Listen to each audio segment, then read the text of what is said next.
Ever felt like, the financial system just wasn't quite designed with you in mind? So many people hear that living on disability benefits means your financial story is basically set, often one of scarcity, limitations. But what if that's not really the whole picture? What if there's actually a clear path to take back some power and start building real wealth? Welcome to a deep dive. We've gathered a whole stack of sources, actually, including insights straight from an expert's own journey. It's all focused on financial empowerment, on building wealth for Canadians navigating the Ontario Disability Support Program, ODSP. Our mission today is to pull out the most important bits, debunk some common myths, and show how financial freedom and building your own, let's call it, disability FU money number, how that isn't just some dream. It's actually achievable right within the system we have. Yeah, and what's really fascinating here, I think, is how these insights just completely challenge that traditional narrative. This isn't just about, scraping by or managing benefits. It's about finding these strategic ways to actively build wealth, which leads to a really important question for you listening. How can you shift your mindset? Move from just sort of surviving to actually thriving strategically within the rules. We're going to unpack some honestly surprising facts about income and asset protection strategies, things that can open up totally new financial possibilities. Exactly. And that's where it gets really practical, isn't it? Our look into these sources, it turns up some genuinely amazing facts that let you make that shift. Okay, so for instance, let's talk income. Expert, our sources highlight a pretty big change effective February 1st, 2023, about how much net income someone on ODSP can earn before their benefits get clawed back. Yeah. What does that mean, like practically? Yeah. For someone wanting to work part-time, maybe start a side hustle. Yeah. How did that really change the game from scarcity to building something? Oh, it's huge. It's absolutely huge.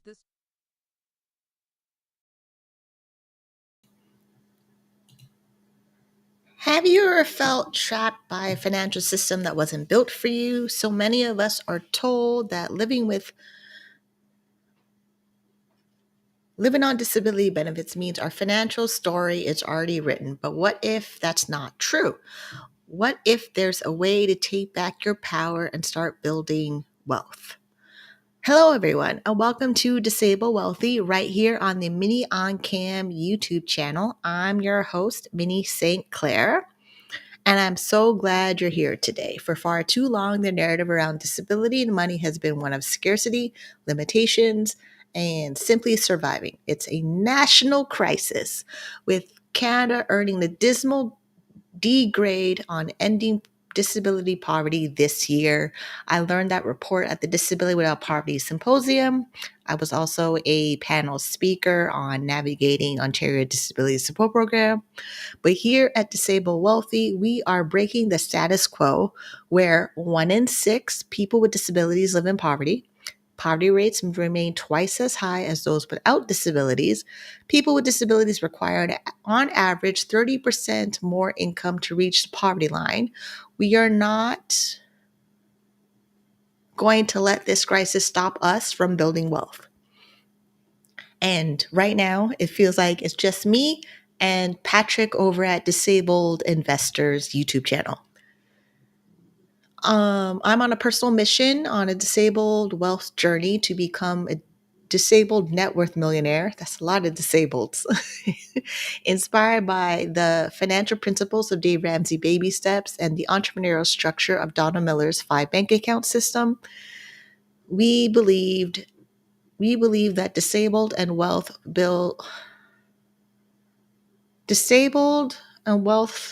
building should be natural conversations to eradicate poverty. That wording is missing. I rushed this, so we're going to work with what we have. Eradicate poverty, and I want to show that wealth building is possible, especially for those of us with episodic disabilities. Entrepreneurship is a powerful wealth building tool for persons with disabilities. We believe that financial empowerment, wealth building, and living a life of true freedom are not just dreams, but achievable realities for people with disabilities. Now, today's episode is going to be a bit more personal. Instead of hosting a guest, I'll be giving you a real-life update on my own journey, living with relapsing-remitting multiple sclerosis and multiple health conditions. Bipolar disorder, ADHD, hypertension, lymphedema, PTSD is still in there. I'm overweight. Yeah, there's a lot in there. we're working on, but there's a lot in there. Where did I get stuck at?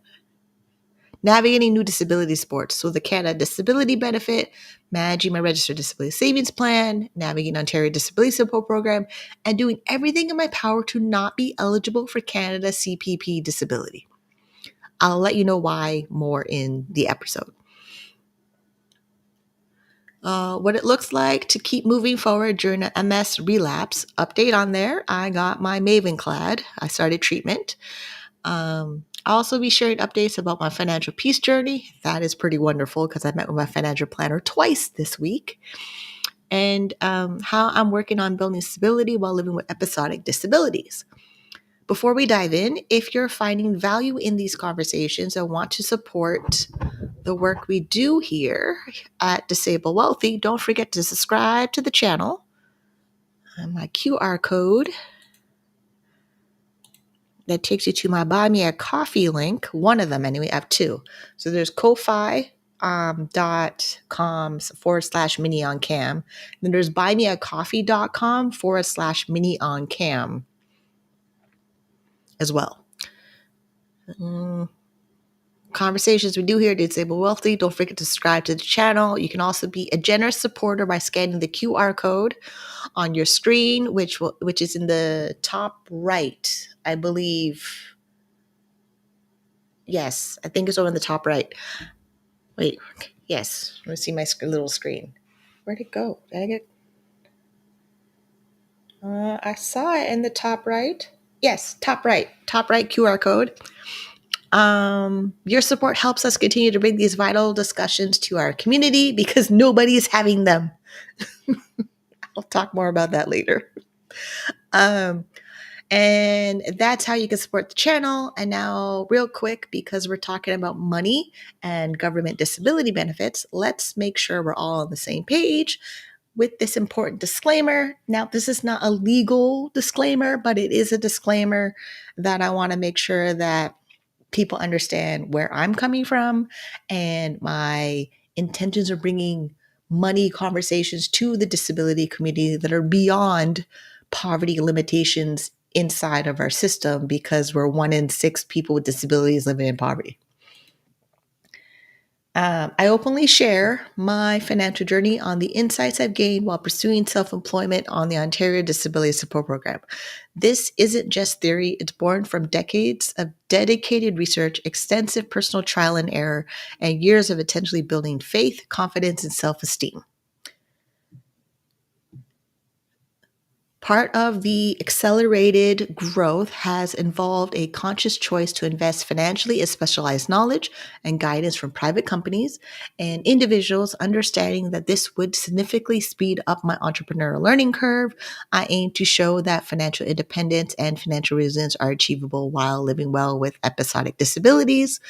It's vital to remember that my path is unique to me. I work closely with appropriate professionals and remain fully compliant with ODSP policy directives while taking massive action towards my goals, including planning how to effectively utilize the Canada Disability Benefit. While experiences illustrate what's possible, they're not a substitute for professional advice. Your journey will be unique, and it's essential to consult with qualified professionals to create a strategic, tailored plan to your individual circumstances. We are main stage. Here we are. Welcome. We cover the welcome. Caption. We cover the welcome. We are a brief introduction. Well, it was kind of in the welcome of like Disability Without Poverty Symposium. I should start there first. Honestly, I should really start there first.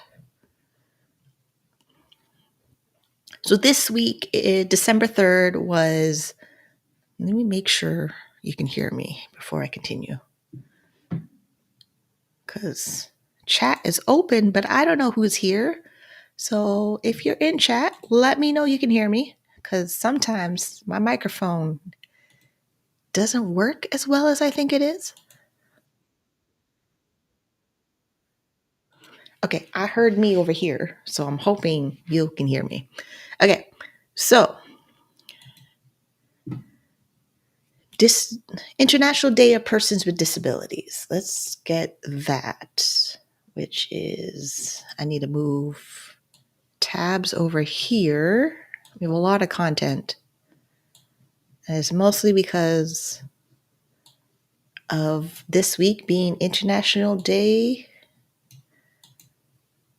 a Person with Disabilities. And it's made from United Nations. And they declared that December 3rd would be International Day for Persons with Disabilities. But their website, I took a quick look at their website, and it's very interesting. And I'm going to show you why in a second. Okay. Remove the captions. We see more of the screen. There we go. Okay. So their theme was fostering disability inclusion, inclusive societies for advancing social progress. Across all regions, persons with disabilities and their household face challenges and barriers in the attainment of social development objectives. They are more likely to live in poverty. They continue to face discrimination in employment, receiving lower wages, and being overrepresented in informal sector. Social protection systems are uneven in coverage and inadequate when considering extra disability-related costs, frequently excluding persons with disabilities in the informal sector, and many persons with disabilities experiences within care and support systems continue to be marked by the denial of their dignity, autonomy, and agency. Okay, the three core themes of social development is an example: poverty eradication, promotion of full and productive employment and decent work for all, a social integration and interrelated, mutually reinforcing and required an enabling environment so as to be achieved simultaneously. The inclusion of persons with disabilities as both agents and beneficiaries of social development is interdisciplinary, indispensable. I don't know, I got interdisciplinary. Disability inclusion in all aspects of social, economic, cultural, and political life is therefore an imperative. The theme of International Persons with Disabilities, Fostering Disability Inclusion, Societies for Advancing Social Progress, builds on the reaffirmed commitment of world leaders gathered at the Second World Summit for Social Development to build a more just, inclusive, equitable, and sustainable world, and their understanding that advancing progress on social development depends on indeed necessities to include the inclusion of all segments of society. Now, I'm going to stop there for a second because, hold on, where's me? Stop sharing. Okay, so I live with episodic disabilities, bipolar disorder, multiple sclerosis, ADHD. They're all episodic, dynamic disabilities that are invisible disabilities. Now,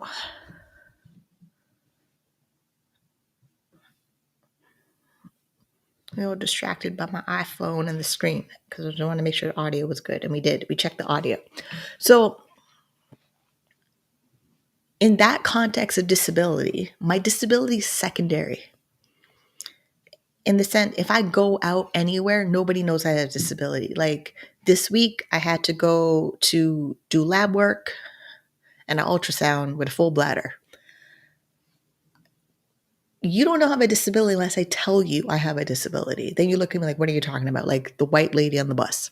She's like, oh, I don't hear you. I'm like, because what it was, we're waiting for the bus and walking to the bus. When I have a full bladder, I have muscle spasms in my hands and my arms where I lose function in my hands, in my arms. My hand makes a claw. I can't grip. I can't get my bus pass. There's a whole bunch of stuff that I cannot do in a muscle spasm. So I get on the bus and I try to move out of the way so I can get my bus pass because I didn't have the ability to get it before the bus showed up at the stop. And I don't like putting my bus pass in my pocket before. It's a whole thing of trying to make sure I don't lose my bus pass and I'm able to use my bus pass in a timely manner when I don't have muscle spasms.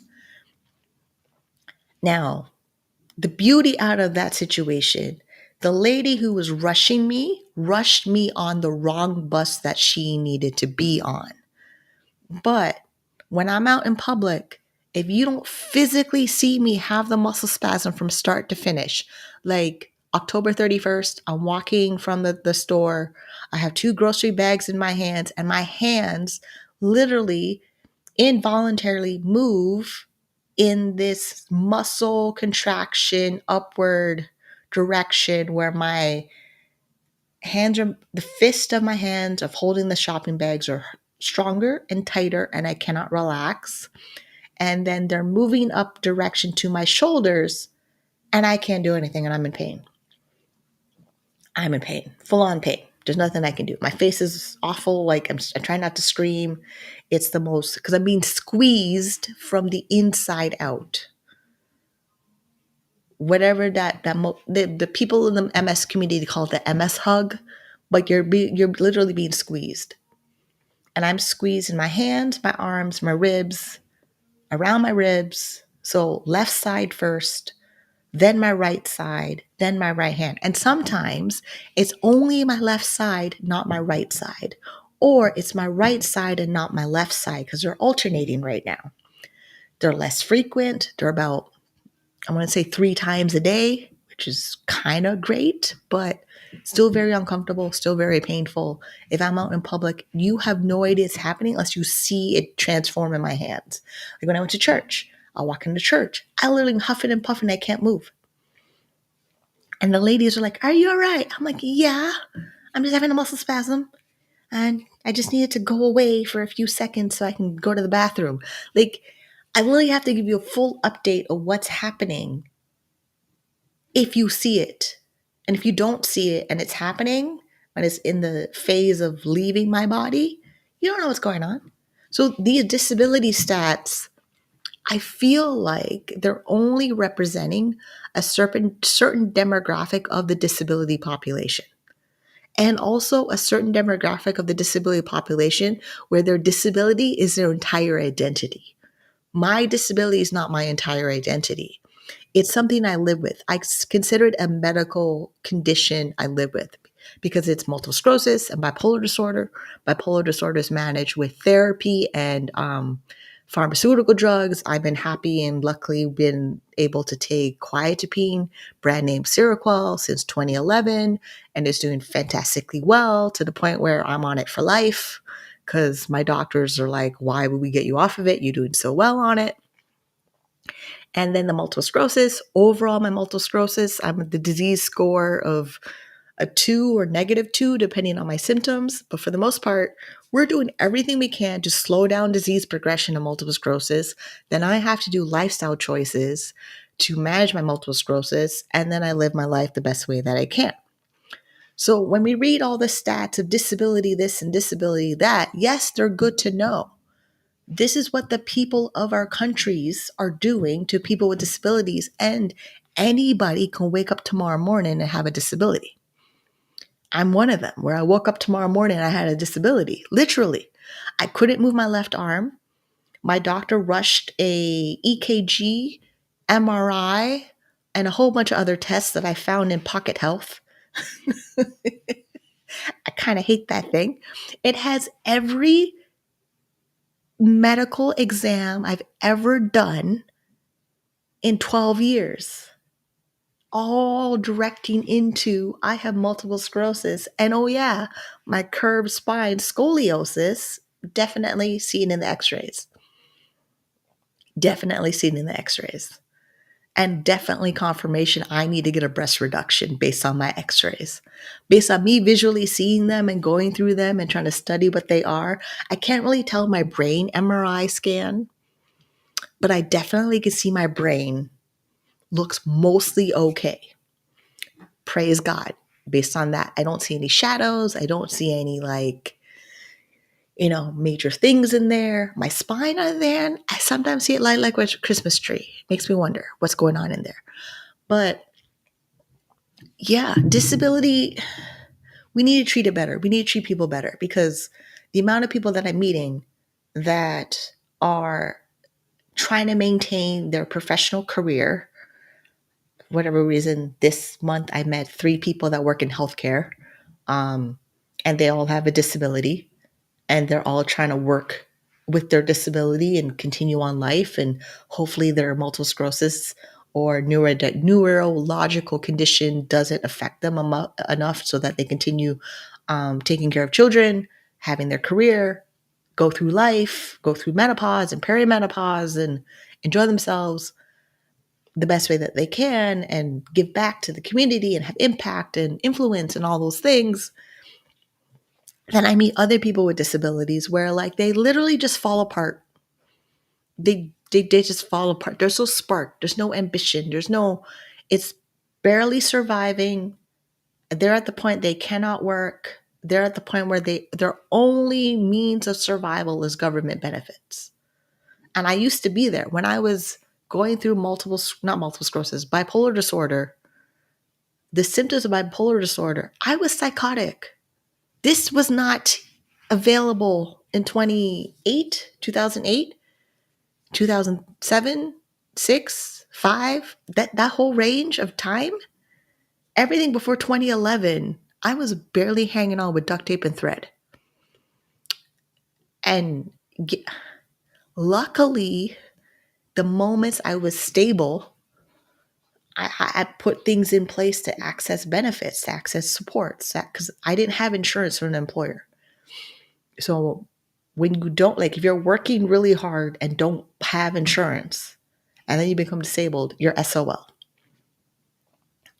That is what that is. And then if you're working really hard and you have a job that has insurance benefits, trying to access your insurance benefits, the disability benefits that almost all the financial people try to sell you to have, you need them, yes, but accessing them is a whole different battle. They know how to sell the insurance. They don't know what happens to you after you access the insurance.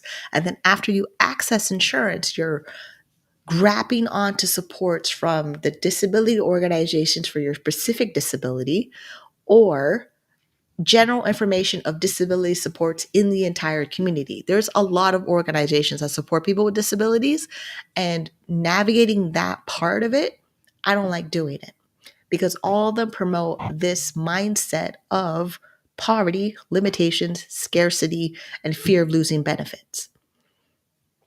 So now, where are we? Still disability stuff, I think, because I want to get that out of the way. Right, Disability or Poverty Symposium. So I did my presentation called Mastering the Fine Print, a blueprint for disabled entrepreneurs to build wealth and achieve financial sovereignty in Canada. But they had me speak on the panel Navigating the Ontario Disability Support Program, with 2 other people speaking on the panel Navigating Disability Benefits of Ontario Disability Support Program.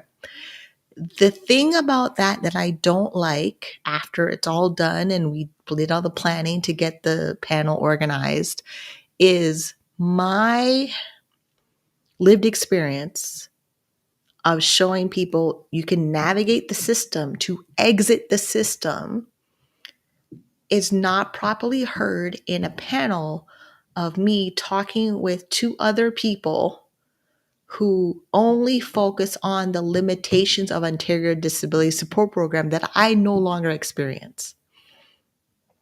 Part of the Income Security Advocacy Center, they were speaking on the policy and the survey results that they had done either last year or this year. I remember filling out the survey. I did fill out the survey. But the thing about filling out the survey, my stats in that survey don't get shown properly because of the majority of people in the survey. Then we have ODSP Action Coalition representative speaking.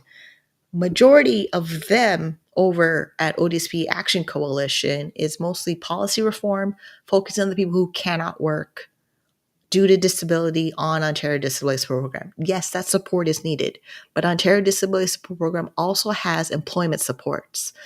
Me, who went through employment supports and navigating entrepreneurship, I don't get a lot of support after that. I'm on my own. And because I'm on my own, I have to figure it out a lot on my own. Like in the beginning, the disclaimer, I talk about I paid for private and individual coaching and specialized knowledge. And that was mainly because of me moving forward my entrepreneurship journey.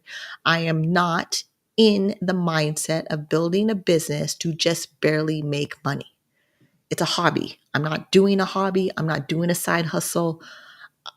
I want something that actually builds me revenue, where the revenue is invested to leave a legacy. And to do that, I cannot think of poverty level strategies. If you've been following the channel, following my journey, when I do my updates on my net worth, I'm not in that direction. And it's mostly because who I'm learning it from. I'm learning it from Dave Ramsey. I'm learning it from Donna Miller. I'm learning it from Myron Golden. I'm learning it from Tony Robbins. I'm learning it from Brandon Bouchard.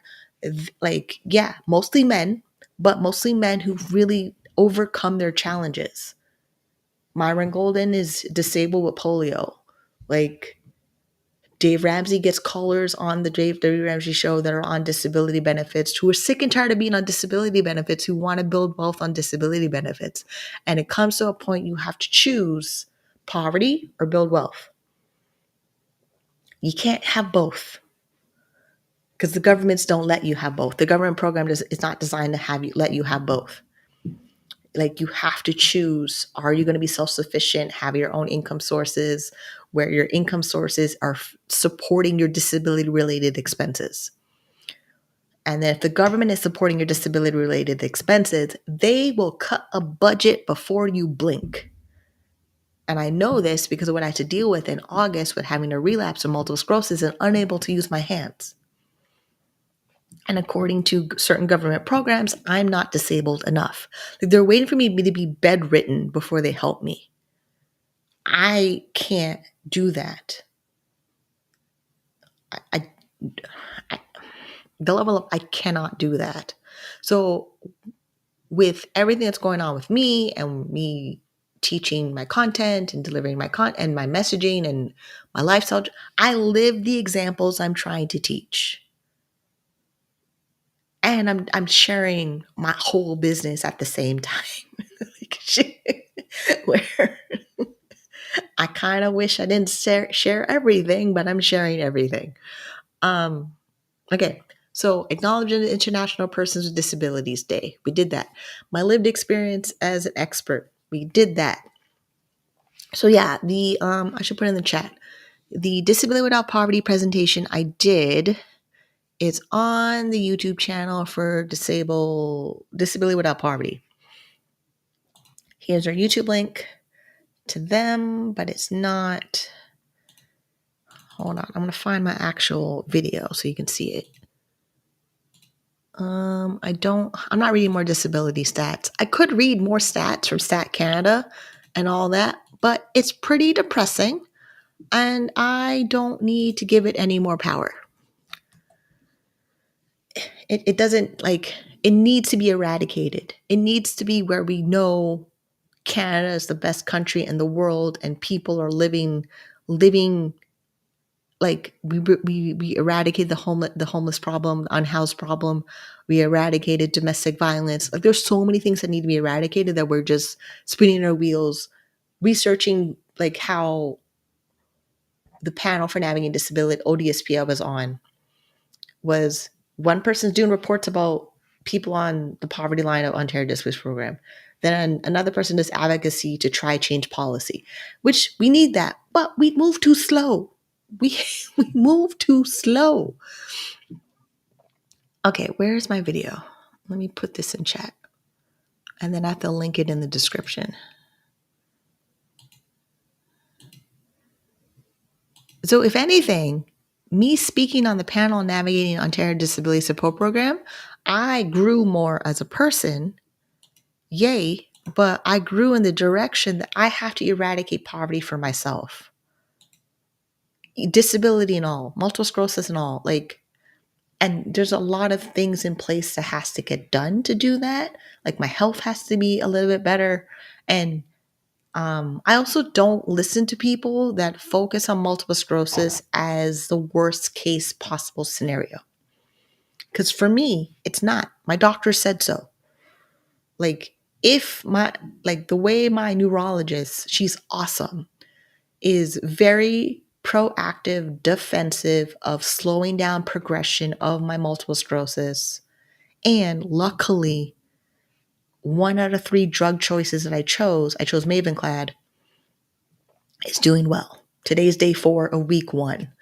And if you have multiple sclerosis in the audience and you're watching this video, get updates about multiple sclerosis and Mavenclad, I'm doing well. So I had this week, so based on my weight of 187 pounds, yes, I want to lose weight.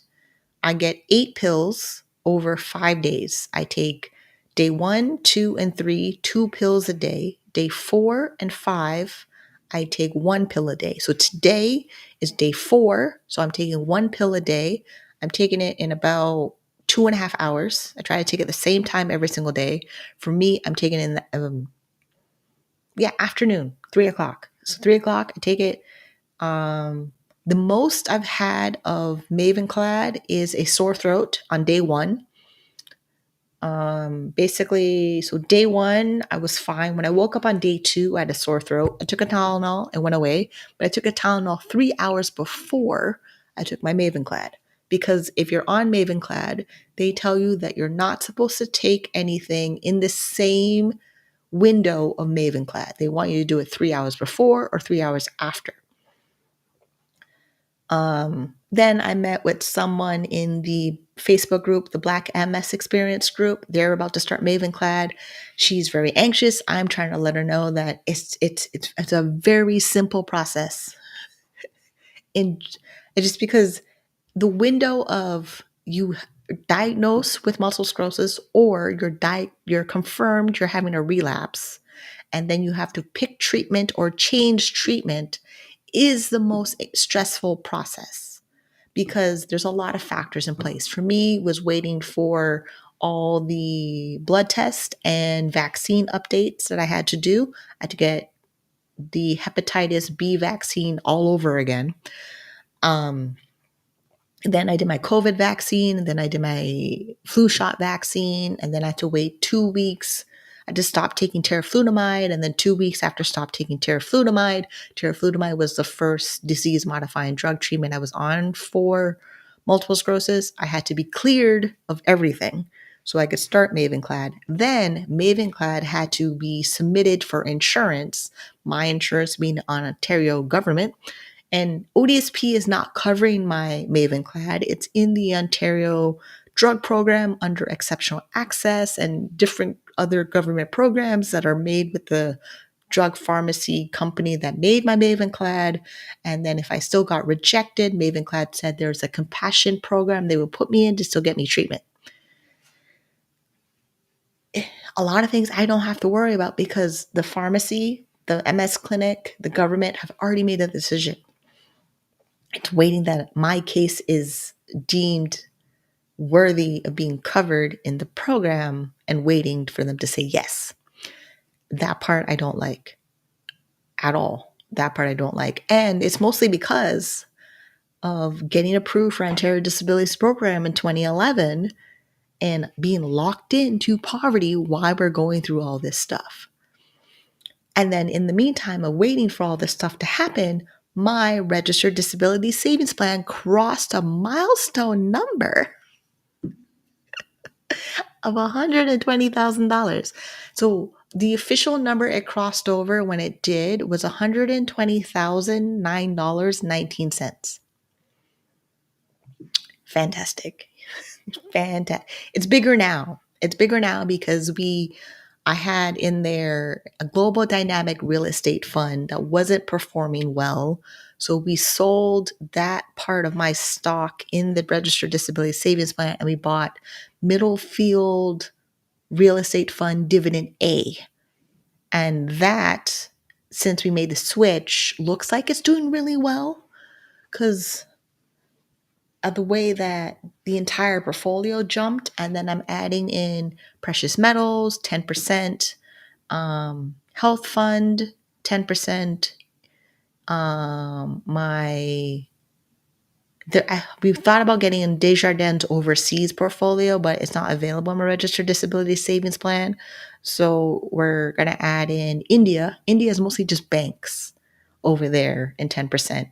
So like we're changing the allocations in my disability savings plan, but it's going well. Finances are going well in the sense that my future self will have some money in my investments to take care of my future disability as life happens. And I need to do everything I can in my present to reduce my risk factors with lifestyle choices and reducing stress and making sure my business brings in enough income to cover my disability related expenses and lifestyle choices. Yeah. So, right. I should share my screen about it. Can I? Oh, send me. Okay.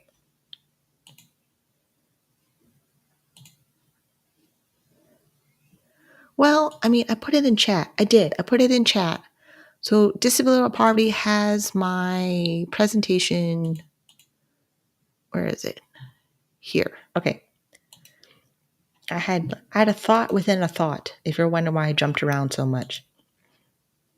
Okay, here's Disability Without Poverty's YouTube channel. Here is my presentation, Mastering the Fine Print, a blueprint for disabled entrepreneurs. It's been on their channel for 10 days, and 77 views have happened on my presentation. It's pretty much everything what I talk about on my YouTube channel that where did it go? In the presentation. And then the other topics are on the YouTube channel. I really recommend people go and learn more about what's happening for people with disabilities in Canada, because we should be doing better for our people. Like it's just something that you should really, really, really, really pay attention to help your fellow man so no one is left behind. Okay.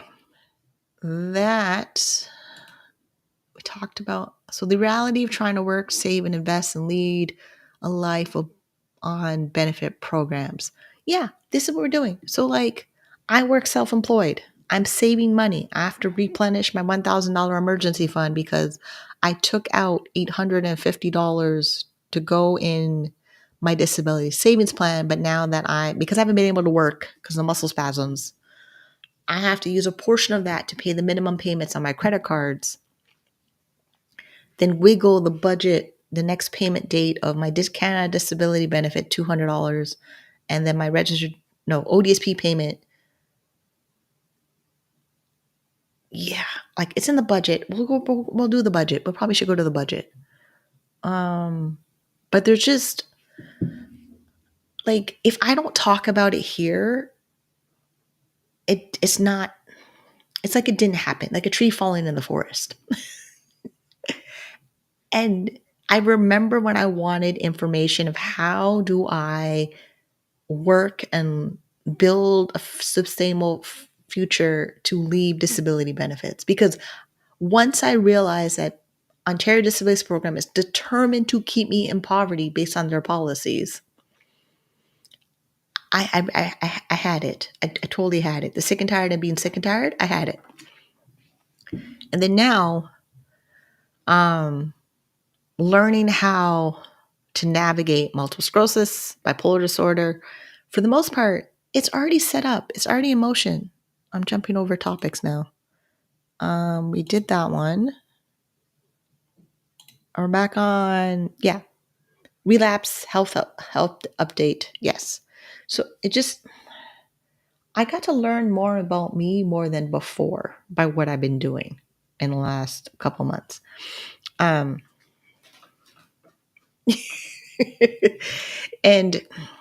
okay, so honest snapshot of how your body and mind is doing right now. I'm going to say I'm handling it well because there's nobody else to handle it with. Like, on it, there isn't. Muscle spasms, yes, they impact my daily life. We have already determined I get 3 or 4 muscle spasms in a day, and I still have laundry, dishes, take out recycling, fold laundry, get work done, pay bills, report to ODSP. Like, this tomorrow's the 7th of the month, which means I have to report all the income I earned in November by December 7th to ODSP. And then when I log into the ODSP account, I have to say declaration of status if I left the province for more than 30 days in the month of November. I hate doing that every month. Like, I know legally I'm required to do it. It's my legal responsibility of doing it. I hate doing it. And the only way to not be required to do it is to make more money. All right. I talked about Mavenclad. Mavenclad is going really well. Like, yes, it's for what it's, but I'll know more with the blood work because I have to do blood work in 3 weeks. And then I have to do blood work every single month until my follow-up in April. And then February, I have to wear a heart monitor Holter for 48 hours only because my heart rate has been up a little high in the last little while. And my blood pressure, I now had a nurse come in every week, checking my blood pressure every week. The doctor said that my blood pressure that's been, the records of all the blood pressures is pretty good, but I need to lower my salt intake. And I'm trying to figure out how to do that, which I probably have to work with a dietitian again. But I also found a dietitian that's affordable that I need to save up for. So like, everything goes back to making more money, having more money to take care of my health better. That is not dependent and waiting on the government to increase disability benefits. We talked about, okay, so part of here. So you know how I do in the intro of 1 in 6 people with disabilities live in poverty, and 1 in 3 people with disabilities live alone and are living below the poverty line. People with disabilities require an average 30% more income to reach the poverty line. Well, I can't wait for the government to increase. We can't see it. Hold on.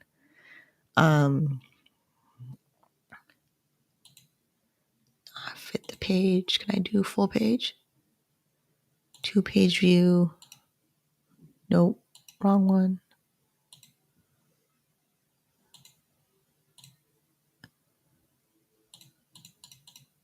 All right. So here. Wait, my name. How do I not have my name tag? All right, hold on. No, it still has my name tag. That is weird. Okay, that's a little bit better. Yeah. This is a report card from Campaign 2000 and Child and Family Poverty, and then all the different organizations that work with disability and poverty, and different things from Stat Canada about disability and poverty. So this, I'm already at the bottom. I'm already out. I'm the 1 in 3 people living alone or below the poverty line. Yes. If I don't work, my only income source is Ontario Disability Support Program and the Canada Disability Benefit and any gifts I get from mom, dad, and grandma. Assuming they still want to because they don't want to because I'm 40 years old and they think I should be able to take care of myself and completely ignore the fact that I have a disability that could be life-changing and disabling and progressive in my future. Yeah. I don't have the energy to talk to them about it anymore. I just don't. 1 in 6 people with disabilities live in poverty. Yes, these stats are horrible. No matter how many times they do these they do them every year, disability of poverty, and then ODSP Action Coalition does a report card on Ontario Disability Support Program for Ontario. No matter how you look at poverty stats around the world, they are horrible. We shouldn't even have that. We have the richest people and countries around the world, and we shouldn't even be thinking of poverty as a conversation. Well, we do. And poverty rates for people with disabilities are twice the rate of people without disabilities. Now, the thing about people without disabilities, you're just one accident diagnosis away from becoming disabled. I really hope you have really good insurance and really good savings and investments to carry you through. And most people don't think about it because over 50% of people are living paycheck to paycheck because you have too much student loan debt and car payments and a mortgage and like private school and all the, yeah. If one of you become disabled, either you because you're single and not married, or you're married and you or your spouse becomes disabled, or your children become disabled, this thing becomes way more difficult. The stats keep showing how difficult it will become because the disability poverty section only studies how difficult and hard it is. Then on the people without disabilities living paycheck to paycheck, y'all just keep spending like it's 1999. Just saying. Canada Disability Benefit does not lift people with disabilities out of poverty, even when combined with provincial supports. So the Canada Disability Benefit is exempt by Ontario Disability Support Program. If you are eligible for the Canada Disability Benefit, the maximum you can get right now is $200 until it indexes to inflation in 2026. You have to have a valid active disability tax credit on file to receive the Canada Disability Benefit, but the disability tax credit is also the gateway of opening all of your federal disability benefits. Let me show you. I think that page is still here. This tab, this is the Government of Canada's website, and we're on the Canada and Services, Benefits, Disability webpage of it. So the Canada Disability Benefit is the new one. Financial support for people with disabilities who are between ages 18 to 64 years old. We have the Canada Pension Plan, Disability Benefit, Taxable Benefit you may be eligible for if you're unable to work because of disability. The Canada Pension Disability Benefit is based on you were working a number of years large enough to have something to collect from Canada Pension Plan Disability Benefits. Then there's a Child Disability Benefit. I don't have any children, so I don't have to worry about that part. But if you have children who have a disability, look into all of the benefits for your child with the disability to access so you set them up for their future. Ideally, you want to set them up for their future where they're not living in poverty, but you want to make sure they know all of their options so as they get older and are capable of making decisions, or you signed a guardian or conservatorship or legal representative to make decisions for them, that you're making the best decisions for them that don't give them more troubles and barriers in the future. Then there's education funding for people with disabilities. That's in Ontario. We have OSAP. I am not taking them when I go to college. I want to cash flow my college experience. Registered Disability Savings Plan. That's the one I talked about. That's reached over $120,000 in 9. Actually, it's bigger than that because I saw 350 something in there the other day. Yeah. That is my retirement income. And then we'll talk about it in my financial journey when I hit baby step 4 more often. In the sense that I plan on using all of the registered investment accounts available to me in Canada, which is Disability Savings Plan, RSPs, TFSAs, tax-free home savings account, my taxable broker account. I want to be a multi-millionaire based on my investments. And to do that, I have to focus on what is required of me to get those things done. And then since I already talk about my business, we'll have updates about those videos in the future. Then disability benefits for veterans. I'm not a veteran. I almost thought I would join the Army. I didn't qualify because of my disability of psychosis and bipolar disorder, and I couldn't get cleared for my doctor to join the Army. And then a couple years after that, I got diagnosed with multiple sclerosis. We have disability benefits. Each of these programs has a policy directive that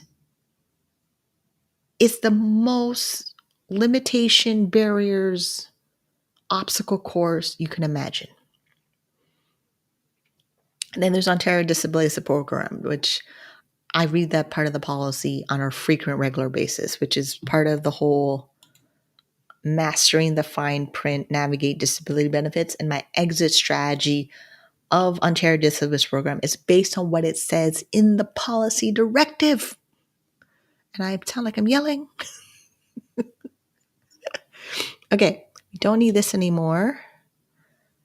We're not reading I'll put the link to Stat Canada about what they said for international persons with disabilities, highlighting the experience of persons with disabilities. The thing that bothers me about it the most is when I read racialized persons with disabilities are less likely to live alone and more likely than their non-racialized counterparts to receive help with daily activities from their children. I don't have any children. I live alone. My family doesn't even recognize my disability. So how do I don't even fit in that statistic. Like, I don't fit in majority of these statistics that these reports are delivering, as if 1 in 6 people live in poverty are twice as likely to have a disability without people with this, without it. What was it called again? Hold on. Yeah, I'm 1 in 6 people with disabilities live in poverty. Yes. 1 in 3 people with disabilities live alone or below the poverty line. Yes. People with disabilities require an average of 30% more income to reach the poverty level. Yes. We're reaching the poverty level. This is what we're doing. And beyond. Like poverty level, then middle class, then higher income, then top 1% of whoever. Then the Canada Disability Benefit does not lift me out of poverty. It does not. It gets me to the end of the month. That is all. And only until January. I have to reapply for the disability tax credit, then prove that I'm still disabled, and then still eligible, and then I can access the Canada Disability Benefit in 2026 after I'm approved for the Canada Disability Tax Credit Certificate. Yeah, that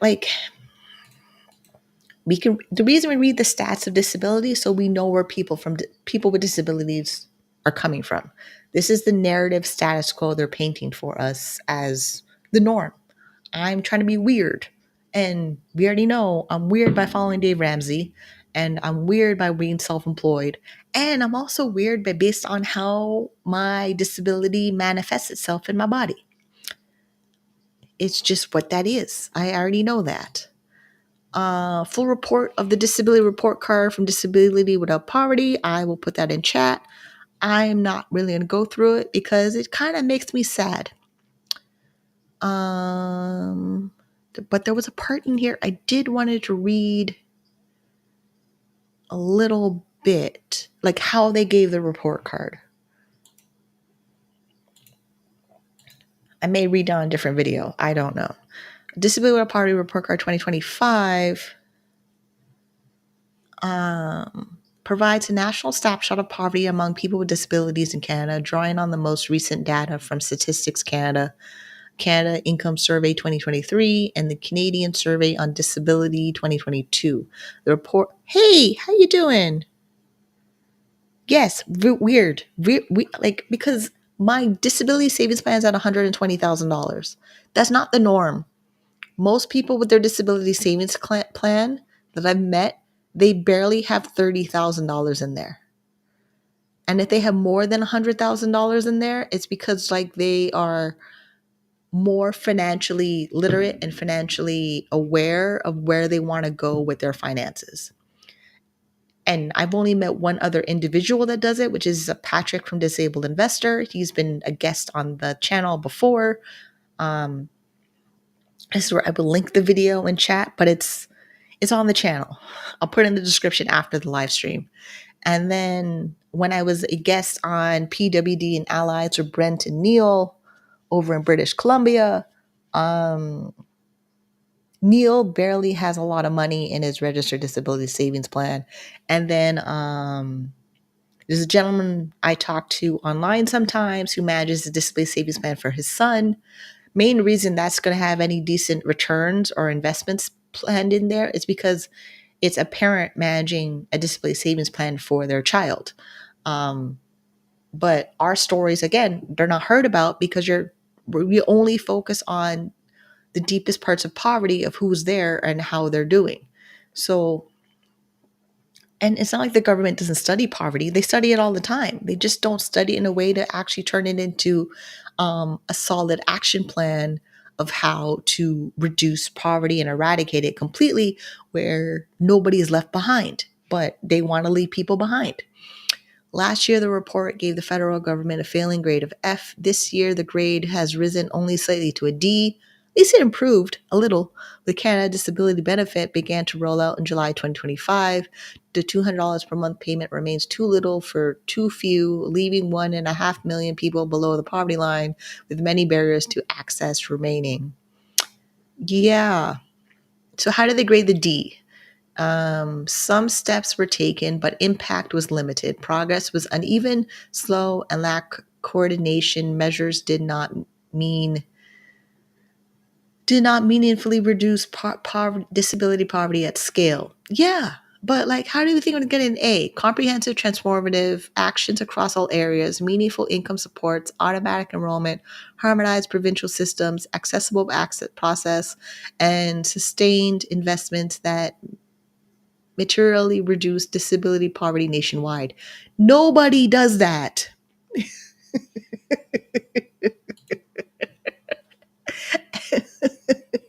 No program in the entire world does that, because UK PIP program, they were having trouble with their program rollout.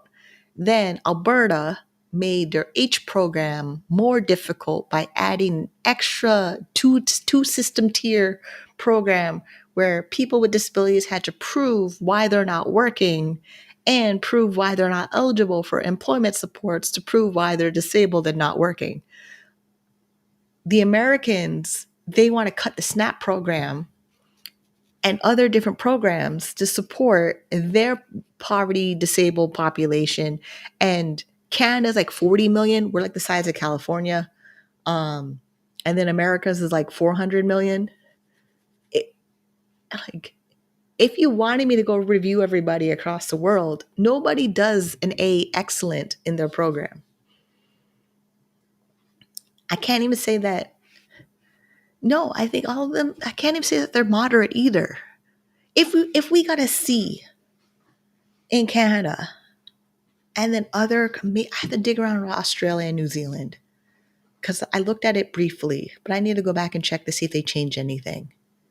Because Australia was cutting programs for people with disabilities to get services from adult providers, adult entertainment providers. They're cutting the budget for that. Like, they were good for making a program for that, but then now they're going to cut the program for that. So how good are they if they make a program, then cut the program a few years later? Because that's the other thing. Like, even if we improve to have a better grade in the disability report, a couple years later, a politician decides to cut the program. This is why we can't depend on the government to come save us, because they don't want to. Yeah. Data confirms what people with disabilities have long known from experience. The poverty remains deep, persistent, and complex for those living with disabilities in Canada. Behind every number in the report is a person whose daily life is shaped by the high cost of living with a disability and by systems that are too often fail to provide fairness and security. Yeah, I knew this. See, the main reason I know government programs are going to fail me is because whenever I need to access anything, I automatically assume I'm going to be denied before I make an appeal. Because you're mostly making an appeal of the decision because you're denied.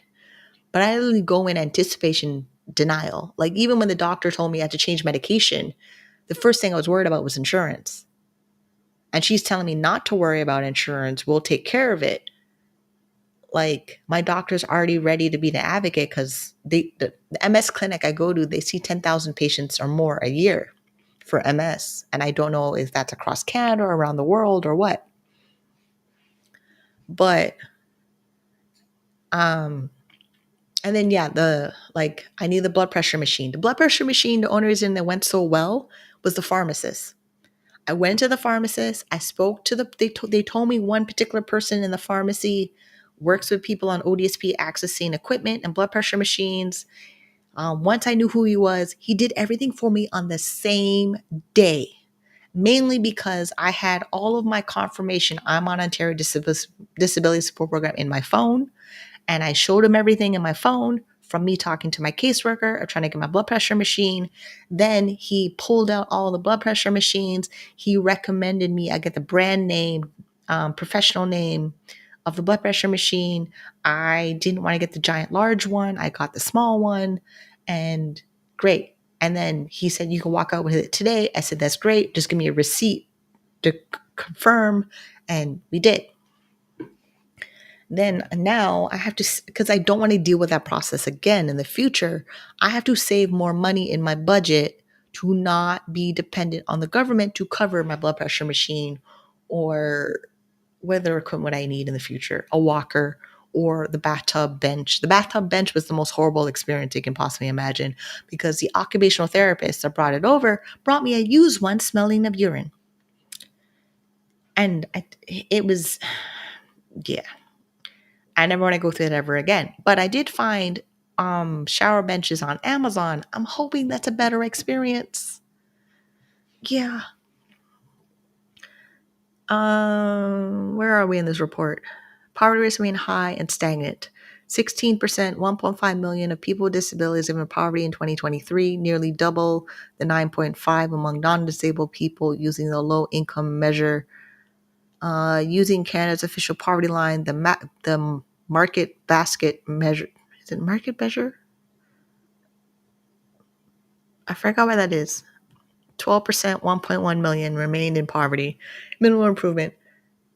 Neither the low income measure nor the market basket measure. I swear it's market basket measure. Hold on. Let me find out what that is. Because I'm reading it. I've seen those letters before to describe poverty. I just forgot what the name is for it. Market, MBM, market basket. Yeah, market basket measure. It is market basket measure. I'm like, what is that? Poverty is getting deeper in 2023. People with disabilities. People with disabilities live on average 30% below the poverty line, 25.7% in 2020, a widening gap. Income supports for single adult with disabilities fall below the poverty line in every province and territory, living most in deep poverty. Working age adults, those living alone, face the highest poverty rates. 890,000 working age adults, 18 to 64. How am I mixing up those numbers? It makes no sense. The disabilities live in poverty 1.8 times the rate of non-disabled peers. 35.5% of people with disabilities who lived alone were in poverty, more than 3 times the rate of those living with family, 10.4%. All right, we have a lot of stats in here. I believe I put this thing in chat. See, we could read the stats of poverty, but so part of it too is I need to get rid of the guilt that I'm doing well financially. I work really hard, to fill out all the forms. Like 2020, I got approved for my disability tax credit from the year 2008 to 2025.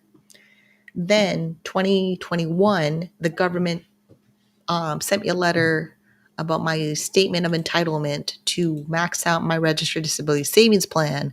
And that's all I've been focusing on since every year, 2021, I've been getting that letter. Because the first year, I put in $1,500 because I was told, put $1,500, you get $3,500.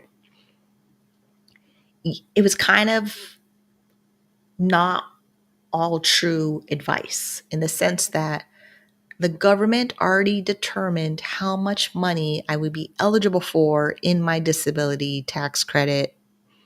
Disability savings plan because I have the disability tax credit certificate.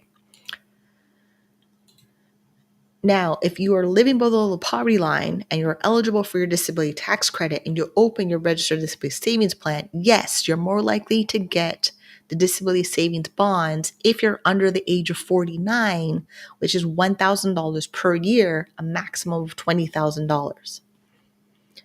That's only part of the picture. Like, this is the other thing about managing your finances living with a disability. A lot of people operate on half of the picture. Now, if you've ever did puzzles where you get a 500 piece puzzle, a 10,000 piece puzzle, or a 5,000 piece puzzle, and there's pieces missing in the puzzle, you know you don't like the puzzle because there's pieces missing in the puzzle. Like if there's a whole section of the puzzle missing because it got lost, because some puzzle pieces are very tiny and you don't have it, and you try to put the puzzle piece together. Like my friend had the 101 Dalmatian puzzle, the big giant one. I had my Little Mermaid one of 5,000, but it was full. It was finished. It was complete. And we left it on the floor, completely done, for like months. It was fantastic. It took us so long to finish the puzzle piece. Then I went to my friend's house and she had the 101 Dalmatian piece puzzle, and she's missing a whole corner of the puzzle where I was like, what does that look like? And then they didn't keep the box, so you don't know what it looks like, which means you don't complete the puzzle. If you don't complete the whole thing, you don't know how it ends, or you don't know how to move on to the next stage of life. Managing your finances with a disability savings plan is that. You need to complete the whole puzzle. Because now, if I go show you my spreadsheet of my picture, my puzzle, of how I'm like the goal for me is to hit $1 million in my registered disability savings plan. It's now over the $100,000 mark. Like, I'm tempted to log into my account to see what's in there because it's a beautiful number. And I should do that so I have a reference so I can write and note it in my spreadsheet. Like, that beautiful number means so much to me in building my financial independence. Where are we? We still here? Okay. I moved screens. That's why I'm like, what happened? All my hard work, it went down. I like how it was 120 yesterday. So, but it's still okay. It's still a pretty number. All right, where am I going to put this in my spreadsheet? Let's put this number in here. Okay, let's log out. Okay. And then put this back over here. Yeah, so the magic number that's in there, it's fantastic. Whatever is going to happen on the stock market right now, it's great. I love it. It just brings warm to my heart and makes it grow 3 sizes. So, and this whole idea we're going to talk like money is not everything. Money is everything when you're poor. Like, just get this. Let's get this out of the way. Money is everything when you don't have it. We know this. We see it. We study it. I don't know, we're acting like it's not. Like every program out there gives you some money, but not the poverty line. Then when you're below the poverty line, you want to hit the poverty line. Then when you're at the poverty line, you want to be middle class. Then when you're at middle class, you're trying to be multi-millionaire. Then when you're multi-millionaire, you're trying to get higher. So I don't know why we're acting like money's not everything when we literally put it around everything. And yeah,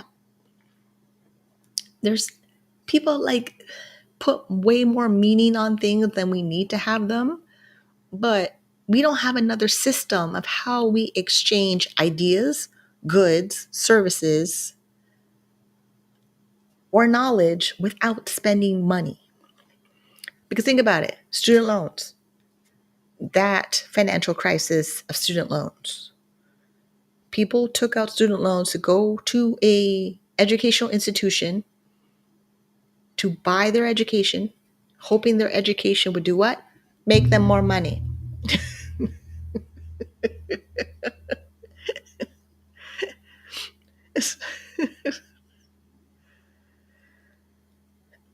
Well, I mean, it's a certain type of leverage that's happening in my account. I knew it was happening when my account, last year, one of my videos, we were working on getting my account to $100,000. That was the mission. Now it's over 100 because of the way the stocks and mutual funds I picked in my portfolio did well, where my financial planner said some of them were giving me a 20% return on my investment, where this year alone, $35,000 of my portfolio was growth when it hit $120,009. Because where is this chart, spreadsheet? I'm jumping all over the place. I don't know why, but it just kind of happens with my brain. So here is the spreadsheet tracker of my net worth in my budget for 2025. I need to take away these captions. Which one? This one? Yes, this one. So here is this. Now, I wasn't really tracking my net worth the entire time. There's here, 2019, I had more debt and I had zero assets. And then my net worth was negative 7,590. And then over here, you see me with 69,774 of assets in 2023. And then my net worth jumped to 58,222. This is August 2023. Now we are November, I almost said August. We're November 2025. $134,008 is my assets. The net worth is $116,738. The debt, $17,270. Now, the mission for 2026 is to pay down the debt, get the debt to zero, and then the assets, the blue line, so all the blue line of diamonds. So the diamonds in my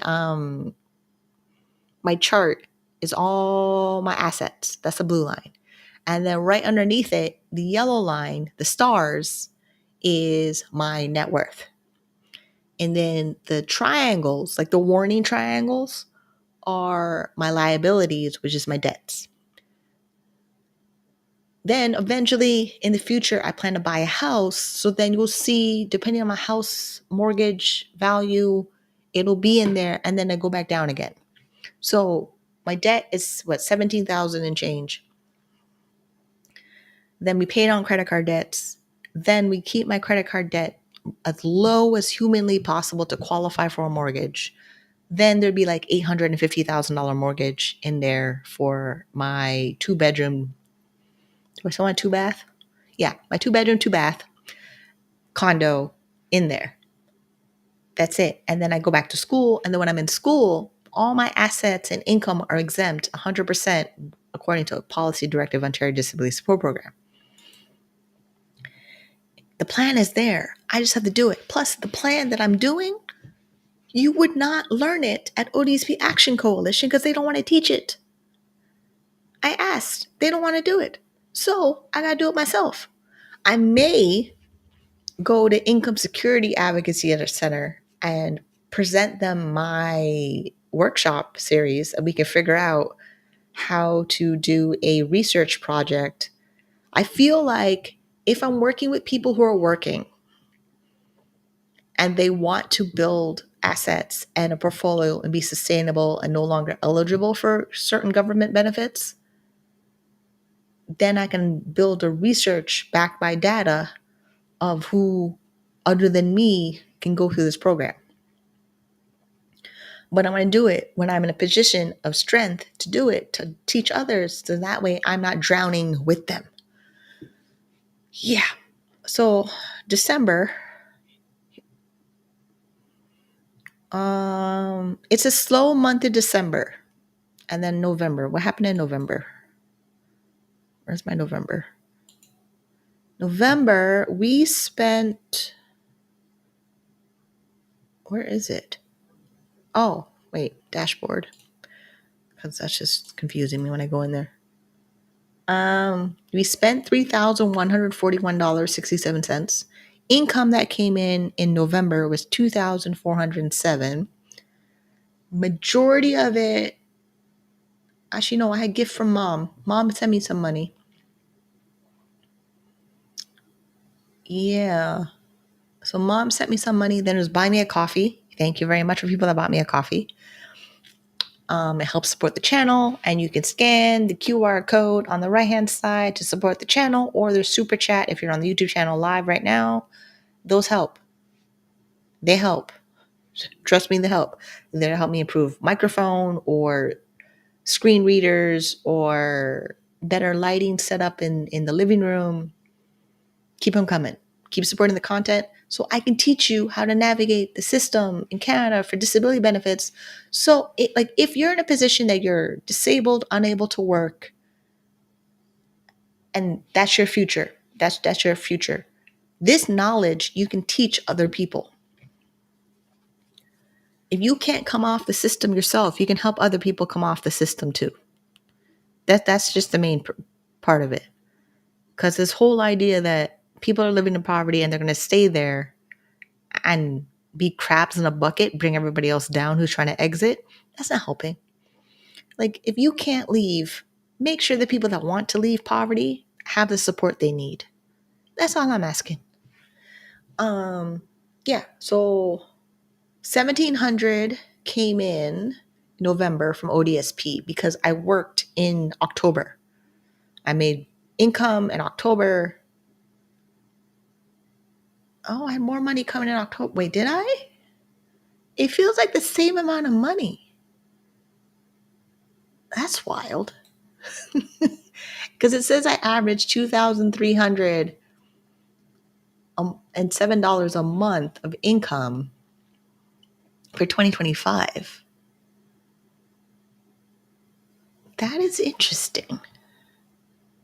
And that's not working. This is not my business. My business income is not a lot. I need to work more on my business income, but that is impressive. Because it's basically $27,695 of income that came in 2025. $21,789 is Ontario Disability Support Program. And then $1,200 is the Canada Disability Benefit. $364 is self-employment income. $1,206 is tax credits and Trillium benefit. Then gifts, honorariums, and other income. So that's buy me a coffee. That's when mom, dad, or grandma send me gifts. That's when I do a workshop for an honorarium or academic survey. The main thing that slowed everything down was the relapse in my multiple sclerosis. Honestly, August, I couldn't move my hands. My hands were numb so bad, I was scared. Completely numb, all over my hands. Now, it just feels like, I'm trying to figure out they feel prickly. My hands feel prickly, but not numb. I still get muscle spasms, but they're less frequent. And now I'm waiting for my doctor to see if the Exceptional Access Program approved the Tazidine or the Xanaflex. Depending on what country you're in, it's either Xanaflex or Tazidine. And it may be a different name in the UK, to reduce my muscle spasms, because I've heard good things about it from other people with MS taking Tazidine. And it's basically a replacement because I can't take baclofen. But since the government may not cover the Tazidine for a long period of time, I may have to test out going back on baclofen, because they will cover baclofen, but they may not cover the Tazidine long term. We will take that bridge when we get there. It's a 2026 issue I have to deal with. When I do follow-up with a neurologist in April, and then I do follow-up with my family doctor in January, and then another follow-up after I wear the Holter to monitor my heart rate. and then work with the dietitian again in like July. And I'm going to see if my doctor can have a referral for the dietitian again from the Ontario Health at Home. And hopefully it's the same dietitian. I mean, I have her email. I'm hoping she's like, it's assigned based on neighborhood, but I'm hoping I still get the same person. Because I really don't want to start over with a different person for the dietitian. If I'm going to start over with a different person who's a dietitian, I'm better off to go to the medical clinic in my neighborhood and book a dietitian, build a file there for a dietitian so I can pay for it as needed as I'm working through my weight loss journey and lifestyle modifications living with multiple sclerosis. Yeah. See, this is how you know things are getting better. My brain is spinning at a million miles a minute with everything I have to get done. Yeah. Right. I should go to every dollar budget is way nicer to explain my spending. Because I use every dollar. I follow the Dave Ramsey baby steps. I've adjusted them to be living in Canada. Things are going well.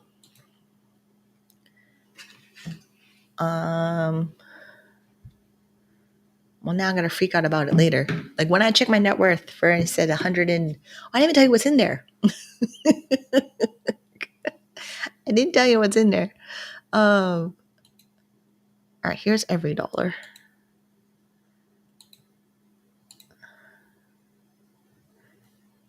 Here's the every dollar budget. The reason you don't see advertisements in my every dollar, I have ad blocker on, and I like it.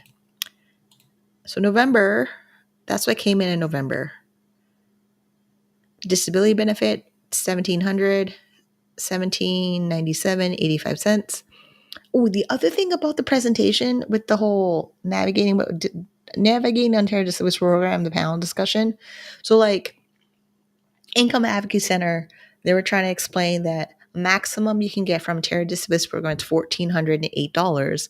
Then I'm speaking after. So then I had to correct them that you could get more money from Ontario Disability Support Program if you apply for special diet or medical transportation, or you're approved for the employment startup benefit.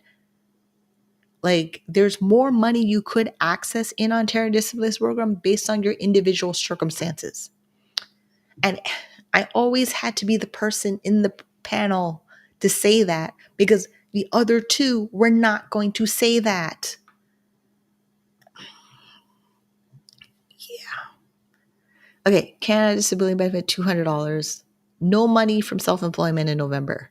So when I log into Ontario Disability Support Program to report my income for the month of November by December 7th, it's going to be zero income came in because nothing came in. And then I will work the best way that I can in December to report income January 7th for the month of December for income that came in. Hope I'm qualifying for the $100 work-related benefit next month. Even those details I just told you, Income Advocacy Center is not going to tell you. Like they'll tell you there's employment support, but they don't tell you what to do after that.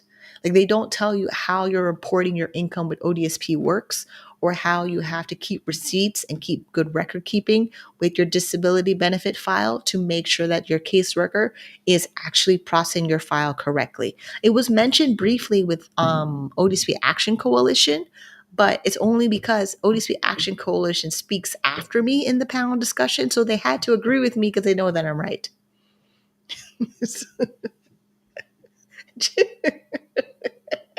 Tell them how you really feel, Minnie. Tell them how you really feel. Okay. Right. So now with my housing cost is still the same. Most of everything, my budget is really boring. Like $2,404 what I spent in November. And then December, we're on track to spend, we're at $1,251, but it's December 6th. It's still early. I still got the rest of the month. I would like to buy a winter jacket because I can't fit in my winter jacket. My boobs are too big because I'm 187 pounds. I need a bigger jacket or lose weight. It's one or the other. Housing costs is still like everything is the same. Like I'm in market rent, so my rent only goes up 2.5% a year February 1st is going to be $1,114.93. Then tenant insurance. Luckily, I picked a tenant insurance company where their premiums don't go up as fast. They do go up, but they go up every like 5 to 10 years, depending on market changes and shifts. Same thing with my critical illness insurance. And I plan to get guaranteed life insurance from a company that does no medical questionnaire. And even that, I had to talk about that in the presentation panel discussion of like, if you're going to navigate the system and you want to be off of the system, these are things you need to have in place to secure your financial future. It's like they don't want to talk about leaving. It's really uncomfortable when I'm there. And I don't know if I'll do another topic discussion next year if Disability Poverty does another symposium, because I don't want to be stuck in the middle of people who say poverty is a trap and we're going to stay here for life. No, I'm not. It's almost cult-like. Like they act like you cannot leave and you're not supposed to leave when I want to leave the system.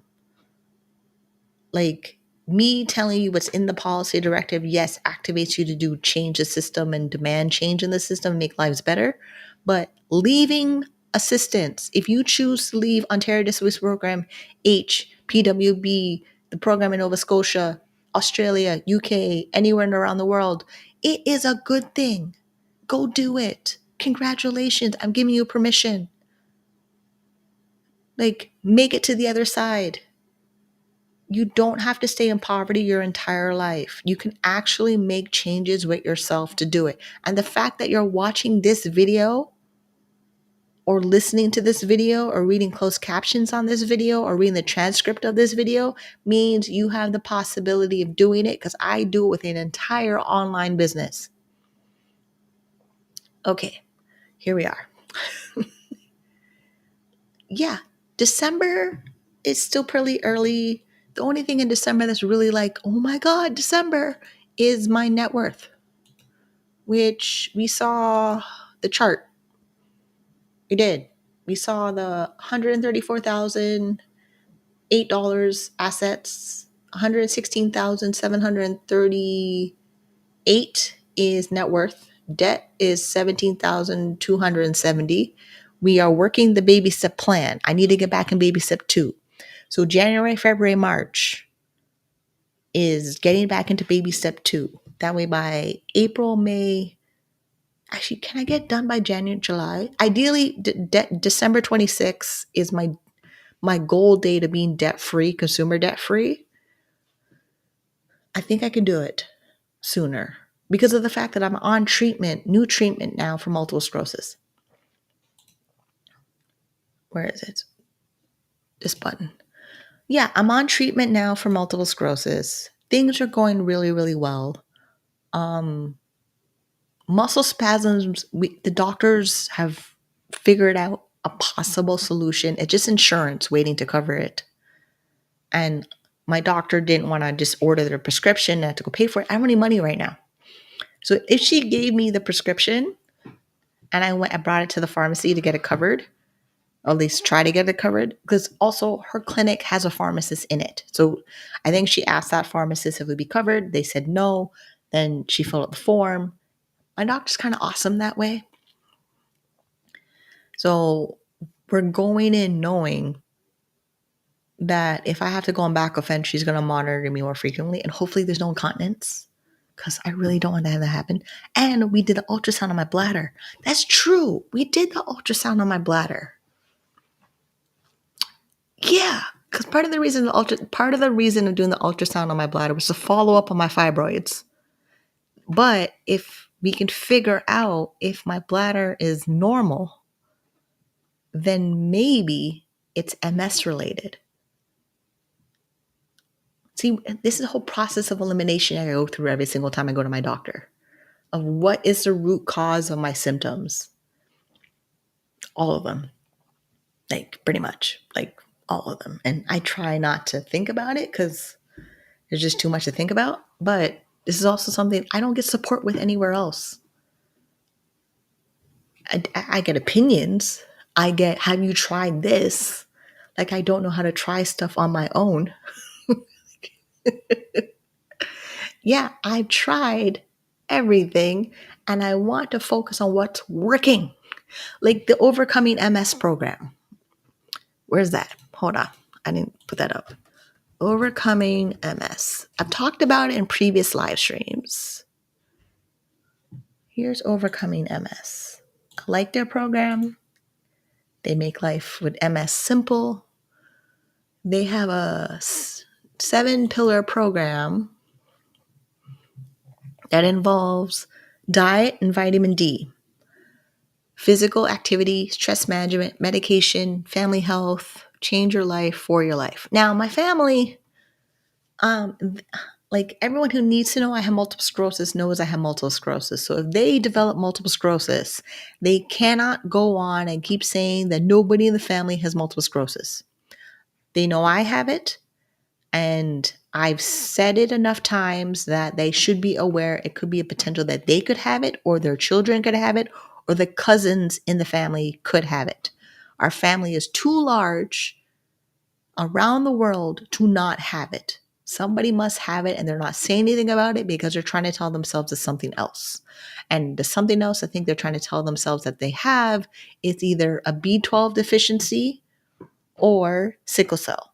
But those would have different symptom markers in the blood and a full-on disease progression, symptom progression to confirm that's what they have. Just because of the way that I know how my multiple sclerosis operates. That. In the meantime, while I take care of myself, diet and exercise. Because diet and exercise also works with treating the hypertension, lymphedema, high blood pressure. Yeah, this is what happens when you get older. You have to make a plan for everything. And the best thing about multiple sclerosis, overcoming MS is 7-step program or 7-pillar program. Their information is based on data, proven results over a number of years where I don't have to think about it too much. I just log on to one of their webinars, I read the reports, their summary reports, and then I make my own decision. And then I'm probably going to mention this to my doctors or what I'm doing, but I don't have to. They'll see it in my blood work and my own results. Yeah. So that's it, kind of. I mean, things are good. All right. I think I didn't say it. Yeah, the big number that I saw in my registered disability savings plan was $19,746.29. My name is on that number. It's mine. It's fantastic. It's beautiful. Because the disability savings plan, being on Ontario Disability Support Program, it's act as if it's a unicorn you're chasing. It's not. So when you don't have any money, you think everything that requires you to have some type of money to achieve feels impossible because you don't have any money. But to continuously live in the state of I don't have any money takes a lot of energy I don't want to use. I'm literally becoming a different person who thinks differently about managing my disability and how I manage my money. If you haven't noticed. So if I sound more like optimistic and positive and if I can do it, you can do it too. I don't think everyone can do it. I will like everyone to know how to do it, but you doing it actually, that's a whole different ballgame. But you knowing how to do it, that is accessible to everybody. Because the way that I'm learning how to do it is from frameworks of other people who teach other people how to do it. Dave Ramsey's baby steps. He's already helped millions of people get out of debt and build wealth and track 10,000 millionaires out of his study, out of his framework, out of his lived experience to get it done. Donna Miller, same thing. Brandon Bouchard, same thing. Tony Robbins, same thing. I'm not trying to reinvent the wheel. I'm tired. I am tired. We're not reinventing the wheel. So, closing thoughts. Yes, we'll get there because I talked about everything else. Did I put notes for closing thoughts?